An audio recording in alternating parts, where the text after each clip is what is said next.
attention, parce que le monde dans lequel on vit est un monde d'activité surnaturelle. Suivez-moi. Le monde spirituel, c'est pas le ciel. Le monde spirituel est une dimension parallèle entre les réalités visibles et les réalités invisibles. Ça veut dire que le monde spirituel, c'est pas au paradis. Le monde spirituel, c'est l'endroit où peuvent opérer des esprits qui ne sont pas visibles, mais dont l'influence peut se ressentir sur la terre. C'est pour ça que dans Job chapitre 1, la Bible dit que Satan sort d'un conseil avec les anges de Dieu et Dieu lui-même.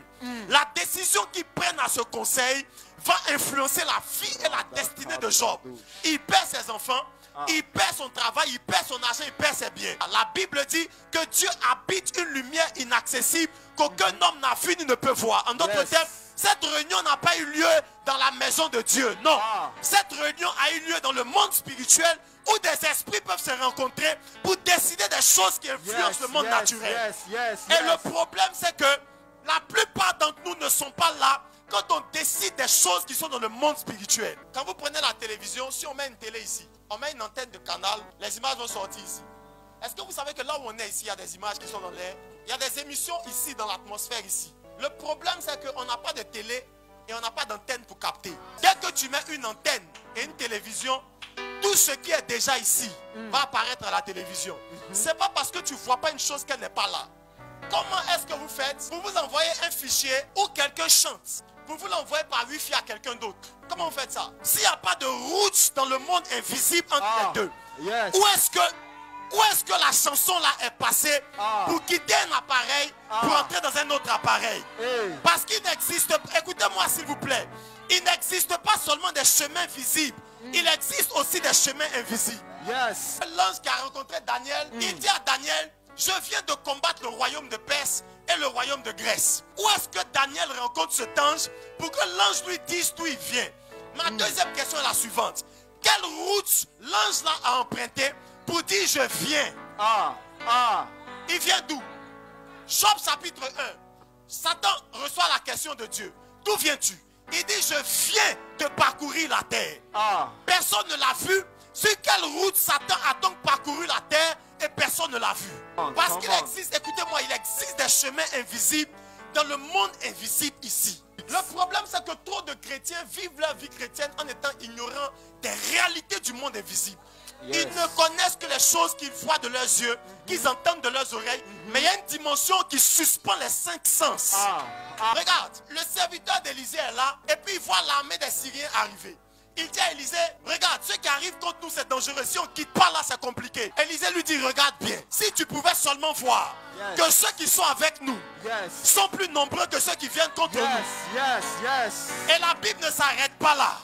La Bible dit qu'Élisée pria pour lui. Et Dieu ouvrit les yeux de son serviteur et il vit l'armée dont Élisée parlait. Je vous pose la question. Est-ce que le serviteur d'Élisée était aveugle?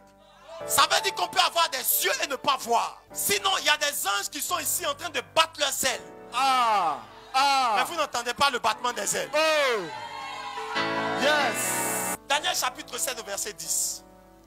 Daniel a eu accès au tribunal céleste.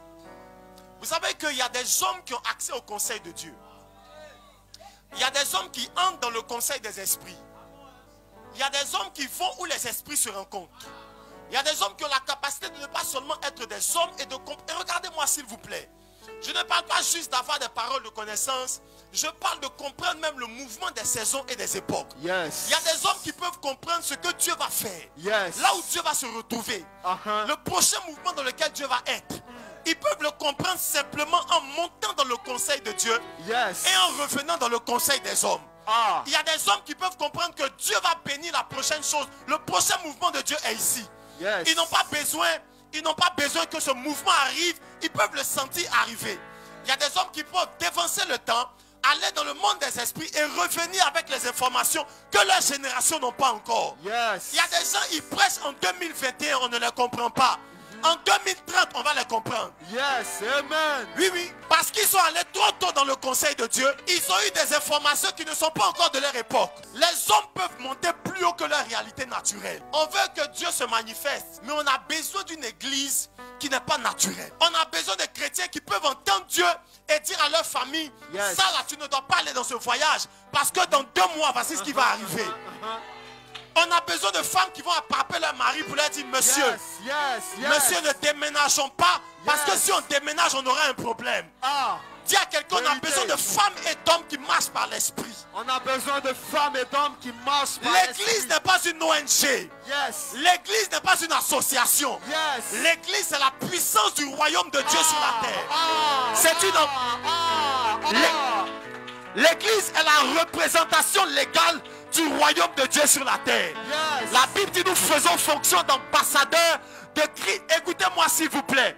L'ambassadeur des États-Unis ne se comporte pas comme un Ivoirien. Actes des Apôtres chapitre 12. Écoutez, Pierre est en prison pendant que l'église prie. Et puis on prie pour que Pierre sorte de prison. Au moment où l'église est en train de prier, quelqu'un tape à la porte. La petite servante ouvre la porte, elle voit le monsieur, elle le connaît très bien, elle referme la porte. Elle dit, c'est pas possible. Ce gars-là, il est en prison. Elle court, elle retourne, elle dit aux gens qui prient, elle dit, hé, il y a quelqu'un qui tape là. Il ressemble trop à Pierre. Et comme eux tous qui prient, ils savent que Pierre est en prison, on n'a pas encore entendu qu'on a libéré Pierre. Ils disent non, c'est pas Pierre, c'est son ange. Écoutez-moi, ça veut dire que les gens qui priaient, c'était une église, c'était pas des païens, c'était pas des francs-maçons, c'était pas des jésus-chrétiens, c'était pas des sorciers. Mais ils admettent que Pierre peut être en prison physiquement et que l'ange de Pierre peut venir taper à la porte et on peut le voir. Ça veut dire que l'ange de Pierre peut entrer quelque part où Pierre lui-même n'est pas. Ça, c'était l'église de la Bible. C'était l'église où Pierre lui-même est en prison et il n'a pas besoin d'appeler les autorités. Parce qu'aujourd'hui, nos réflexes en tant que chrétiens, c'est on a un problème. Cherche quelqu'un dans tes relations et quelqu'un ne connaît pas le maire. Est-ce que quelqu'un ne peut pas voir qui peut nous aider? Écoute, ça, c'est pas l'église. L'église a à sa disposition. My God, can I preach it here? L'église a à sa disposition une armée invisible. Jésus a dit, si je voulais, j'allais dire à mon Père de m'envoyer 72 légions d'anges pour me sortir de cette situation. Je n'ai ni besoin de Pilate, ni besoin du gouverneur, ni besoin de relations. Parce que ceux qui sont avec moi sont plus puissants que le président de la République. Pierre n'a pas eu besoin de relations. La Bible dit un ange a sorti Pierre de la prison contre la volonté de ceux qui le maintenaient. Je ne sais pas ce qui te retient. Mais si un ange arrive dans cette situation ne résistera pas.